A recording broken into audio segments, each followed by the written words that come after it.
Instagram versus my real life, an honest reflection. You know, I used to scroll through my own Instagram feed like I was looking at a stranger's life. The sunsets were always warm.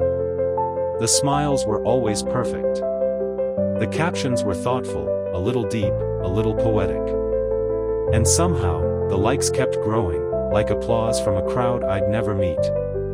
But somewhere behind that perfectly filtered gallery, I wasn't there. Not really. What you're about to hear is not just my story, it might be yours too. We live in a world of highlight reels. My Instagram looked like I had it all figured out. Travel photos. Gym selfies. A coffee cup next to a laptop, pretending to be deep in work. Friends laughing around a bonfire.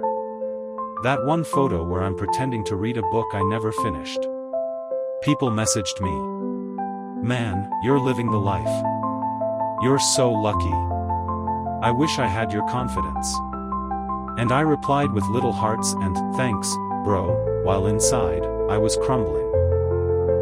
You see, I was performing. Not for myself, but for validation. For attention. For proof that I mattered. Because somewhere along the way, I started to believe that if it didn't happen on Instagram, it didn't happen at all. I wasn't living. I was curating. And when the phone went off, when the post was done, there was just silence. Scene 2, the real life I never posted. Let me tell you about what never made it to my feed. The days I stayed in bed till noon because I couldn't find the strength to face the world. The panic attacks I hid behind bathroom doors. The fights I had with my family. The loneliness that felt louder than any crowd. The nights I stared at my ceiling wondering if I was even real anymore. No one saw that version of me. Not even my closest friends. Because I had created this image, this brand of myself, and I felt like I had to protect it, even from the people who loved me. But the worst part? I started comparing my real life to my own fake one. Imagine that. Feeling sad and thinking, why can't I be like the guy in my pictures? That's how far I had drifted. One night, I hit my breaking point. I was sitting alone in my room, scrolling through my feed. Looking at myself. At a version of me that didn't exist. And I just started crying. Not because I was sad, but because I was exhausted. Exhausted from pretending. From chasing likes like they were lifelines. From measuring my worth in comments and reach. I threw my phone across the room and just whispered to myself.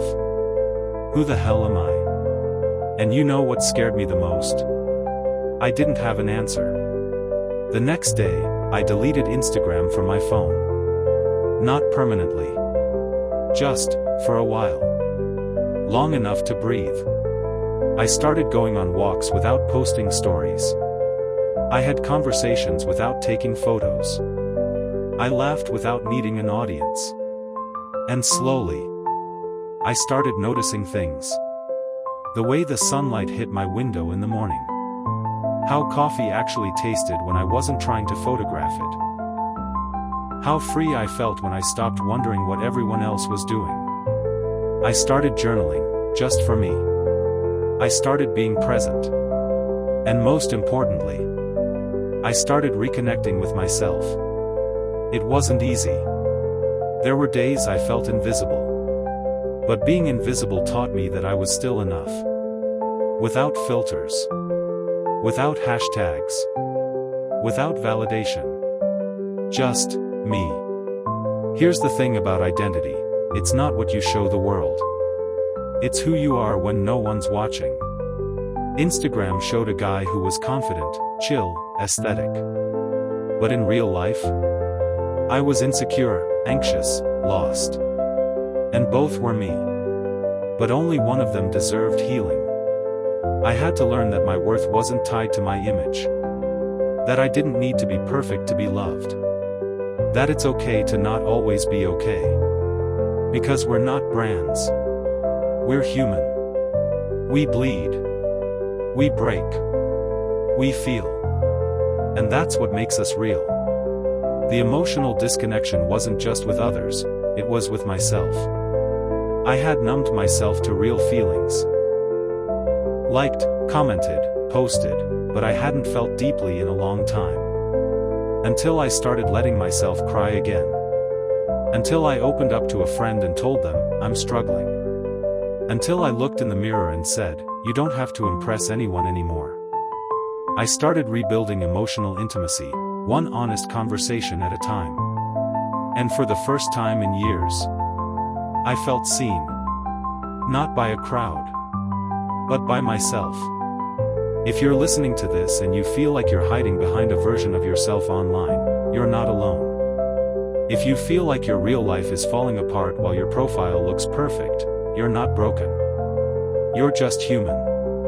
And it's okay to be human in a world that rewards pretending. I want you to know that behind every perfect feed is a person struggling, just like you. So maybe today, pause. Put the phone down. Take a deep breath. Ask yourself, not what others want to see, but how you actually feel. You don't need a filter to be beautiful. You don't need likes to be worthy. And you don't need an audience to be real. Because you are already enough. Right now. Just as you are. Closing, gentle, hopeful tone. I'm still on Instagram. But now, I use it differently. I share less. I feel more. And I remind myself every day, I'm not my profile. I'm a person. A work in progress. A story still being written. Still learning. Still healing. Still human. Sparkles, if this story touched your heart, take a moment to reflect on your own journey. And if you're searching for more stories that remind you of what it means to feel, to fall, and to rise again, subscribe to Still Human. Because in this loud, filtered world, we all need a place to feel real again.